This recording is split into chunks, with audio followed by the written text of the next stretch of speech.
Hello students, welcome to our channel Judicial Success. My name is Revan Singh Rajvi. Today in this video, I'll tell you about qualifications and disqualifications for member of parliament. यानी जो member of parliament होते हैं, लोकसभा के जो सांसद होते हैं, MP जो लोअर हाउस के होते हैं, उनकी क्या क्या क्वालिफिकेशंस होगी, क्या क्या योग्यता होगी और क्या क्या डिसक्वालिफिकेशंस होगी।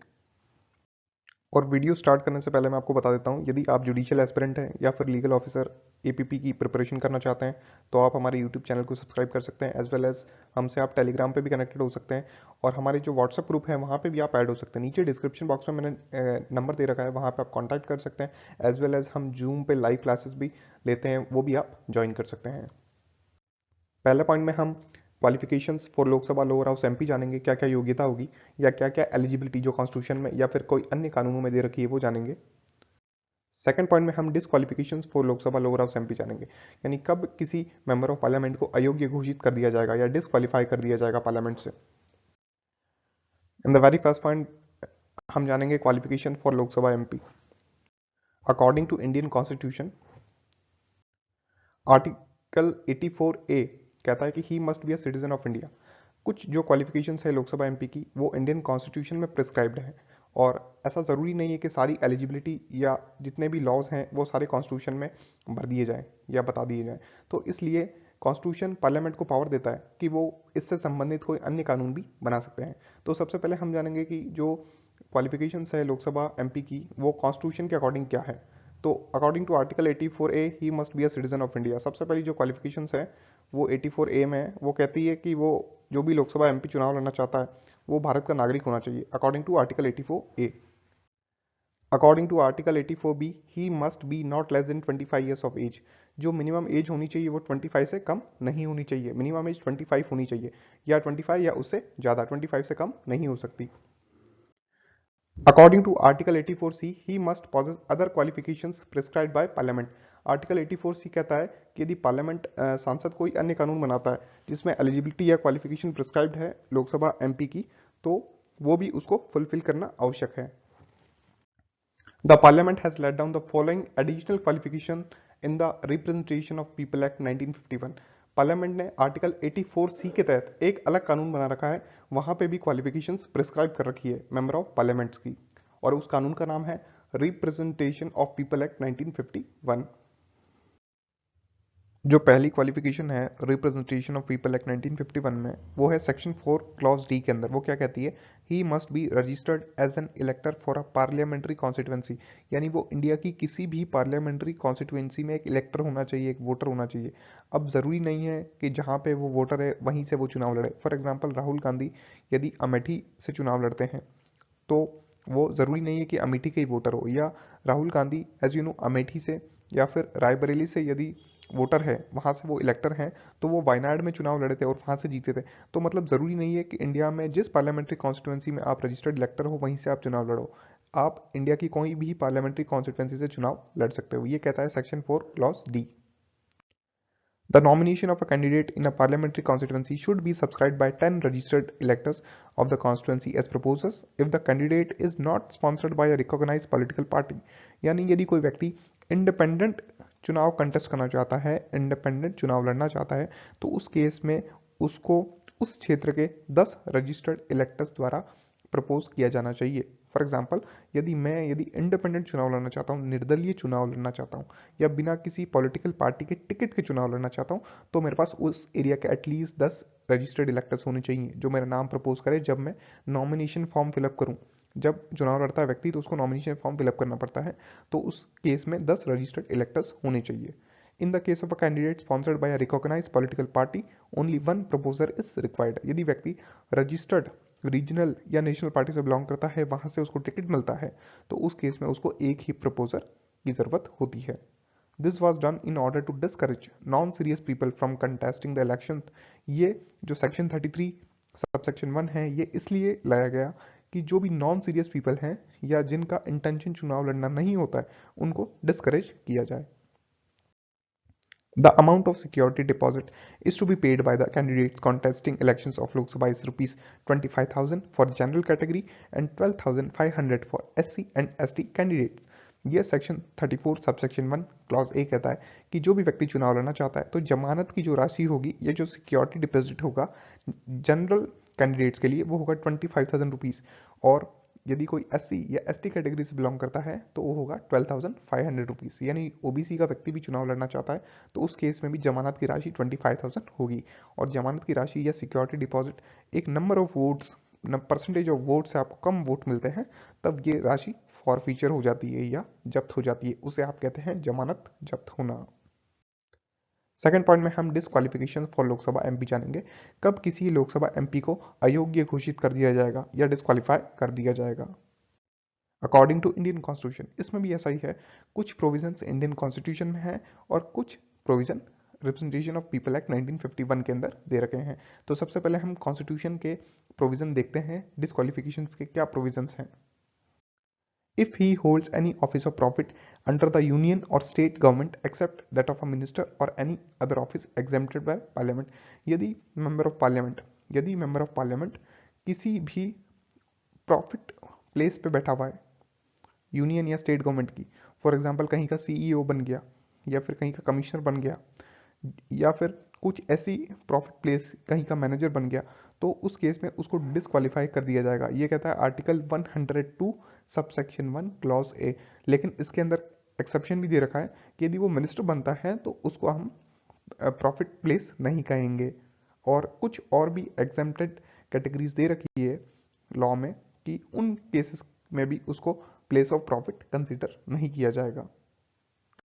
If he is of unsound mind and stands so declared by a competent court, article 102 clause 1 sub clause B कहता है कि यदि वो व्यक्ति अनसाउंड माइंड का है जो कि डिक्लेयर किया गया है कॉम्पिटेंट कोर्ट द्वारा, यदि किसी डॉक्टर जो भी क्वालिफाइड डॉक्टर होता है वो यदि किसी को अनसाउंड माइंड डिक्लेयर कर देता है तब उसको अनसाउंड माइंड नहीं माना जाता है जब तक वो किसी कॉम्पिटेंट कोर्ट द्वारा डिक्लेयर ना किया जाए।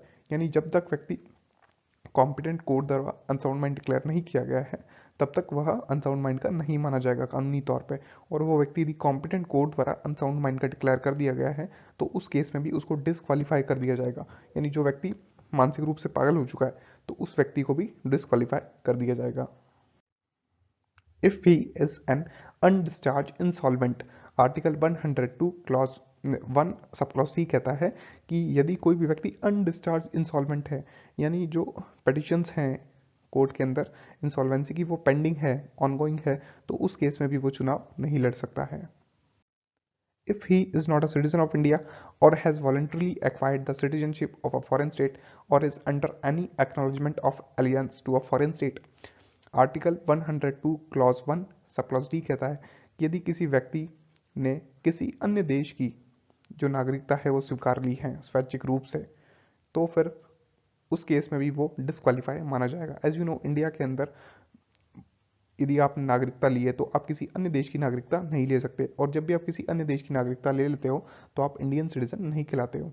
तो कोई व्यक्ति यदि दूसरे देश की नागरिकता ले लेता है तो उस केस में भी उसको डिस्क्वालीफाई कर दिया जाएगा या अयोग्य घोषित कर दिया जाएगा। If he is so disqualify under any law made by parliament, यानी आर्टिकल 84C में हमने देखा था, वैसे ही यहाँ पे आर्टिकल 102 क्लॉज 1 सब क्लॉज ई कहता है कि यदि पार्लियामेंट कोई कानून बनाता है जिसके अंदर डिस्क्वालिफिकेशंस मेंशन हो तो उस केस में भी यदि वह डिस्क्वालीफाई हो सकता है, उस केस में भी वो डिस्क्वालीफाई हो सकता है। तो आर्टिकल 102 क्लॉज 1 सब क्लॉज ई ये डिफाइन करता है। A person shall be disqualified for being member of parliament if he is so disqualified under the 10th schedule। Article 102 clause 2 कहता है कि यदि कोई व्यक्ति 10th schedule के अकॉर्डिंग डिस्क्वालीफाई होता है तो भी वह अयोग्य माना जाएगा मेंबर ऑफ पार्लियामेंट बनने के लिए। यानी कि 10th schedule किसकी बात करता है? Disqualification on the grounds of defection. तो डिफेक्शन लॉज के अकॉर्डिंग भी यदि वो डिस्क्वालीफाइड है तो भी वह अयोग्य माना जाएगा as a member of parliament. The Parliament has laid down the following additional disqualifications in the Representation of People Act 1951। जिस प्रकार से Representation of People Act 1951 के अंदर qualifications भी mentioned है वैसे ही disqualifications भी mentioned है। तो अब हम समझेंगे इस एक्ट के अकॉर्डिंग क्या क्या disqualifications mentioned है। He must not have been found guilty of certain election offences or corrupt practices in the election। When you study the IPC, when you read the IPC, so you will get a chapter 9A जो deal करता है offence relating to elections, उसके अंदर bribery है या फिर आप कह सकते हो पर्सोनेशन एट इलेक्शंस हैं, तो कुछ सेक्शंस हैं जिनके अंदर इलेक्शन ऑफेंसेस बता रखे हैं। तो यदि कोई भी मेंबर ऑफ पार्लियामेंट गिल्टी पाया जाता है, दोषी पाया जाता है कॉम्पिटेंट कोर्ट द्वारा इलेक्शन ऑफेंसेस के अंदर, तो भी उसे डिस्क्वालीफाई माना जाएगा। He must not have been convicted for any offense resulting in imprisonment for 2 or more years, but the detention of a person under a preventive detention law is not a disqualification. यदि कोई भी व्यक्ति 2 या ज़्यादा साल तक की उसको सजा होती है, कन्विक्ट होता है या दोषी माना जाता है और उसको जो सजा होती है वो 2 या उससे अधिक वर्ष होती है, तो उस केस में भी वो डिस्क्वालीफाई माना जाएगा। लेकिन जो प्रिवेंटिव डिटेंशन लॉज होते हैं या प्रिवेंटिव डिटेंशन एक्ट के अकॉर्डिंग या मीसा के अकॉर्डिंग या एनएसए के अकॉर्डिंग उसे डिटेन किया जाता है, तो उस पीरियड को हम काउंट नहीं करेंगे। He must not have failed to lodge an account of his election expenses within the time. यदि वह अपने खर्चे का ब्यौरा जो भी इलेक्शन में उसने एक्सपेंडिचर किया है उसकी समरी या ब्यौरा नहीं दे पाता है, तो उस केस में भी उसको डिस्क्वालीफाई कर दिया जाएगा। He must not have any interest in government contracts, works or services. As you know, India के अंदर काफ़ी लोग नेता इसलिए बनना चाहते हैं क्योंकि वो कुछ कॉन्ट्रैक्ट में इंडल्ज होना चाहते हैं या पार्टनर्स बनना चाहते हैं या बिजनेस करना चाहते हैं। तो यदि कोई भी मेंबर ऑफ पार्लियामेंट का इंटरेस्ट हो गवर्नमेंट कॉन्ट्रैक्ट्स में, वर्क्स में या गवर्नमेंट सर्विसेज के अंदर, तो भी उसे डिस्क्वालीफाई कर दिया जाएगा। He must not be a director or managing agent nor hold an office of profit in a corporation in which the government has at least 25% share. जिस भी गवर्नमेंट कंपनी में या कॉरपोरेशन में गवर्नमेंट का 25% share है या उससे ज़्यादा शेयर है, तो उस केस के अंदर वो वहाँ का डायरेक्टर या मैनेजिंग एजेंट नहीं हो सकता। यदि वो ऐसा होता है तब भी उसे डिस्क्वालीफाई कर दिया जाएगा। He must not have been dismissed from government service for corruption or disloyalty to the state. As you know, कि यदि वो स्टेट गवर्नमेंट का या सेंट्रल गवर्नमेंट का एम्प्लॉय था या ऑफिसर था और उसे प्रिवेंशन ऑफ करप्शन एक्ट के तहत उस पर चार्जेस लगे और उसे गिल्टी पाया गया या फिर उसे इन रीजंस के कारण डिस्क्वालीफाई किया गया या डिसमिस किया गया या फिर डिसलॉयल्टी टू द स्टेट के ग्राउंड पे उसको यदि सर्विस से रिमूव किया गया है, तब भी उसे मेंबर ऑफ पार्लियामेंट से डिस्क्वालीफाई कर दिया जाएगा, उसे अयोग्य घोषित कर दिया जाएगा और उसे डिसमिस भी कर दिया जाएगा as a member of parliament. He must not have been convicted for promoting enmity between different groups or for the offense of bribery.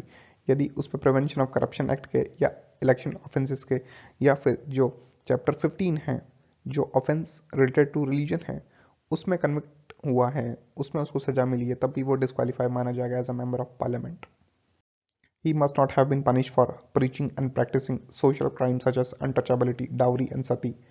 यदि उस मेंबर ऑफ पार्लियामेंट को सोशल क्राइम्स करते हुए पनिश किया गया है या उसने कुछ सोशल क्राइम किए हैं फिर उसका कन्विक्शन हो गया है, जैसे कि अनटचेबिलिटी हो गई या फिर जब prevention of SC and SC act के अंदर वो कन्विक्ट हुआ है या द डाउरी प्रोहिबिशन एक्ट 1961 के अंदर वो कन्विक्ट हुआ है या द सती प्रिवेंशन एक्ट में यदि वो कन्विक्ट हुआ है, तो उस केस में भी उसे डिस्क्वालीफाई माना जाएगा मेंबर ऑफ पार्लियामेंट का।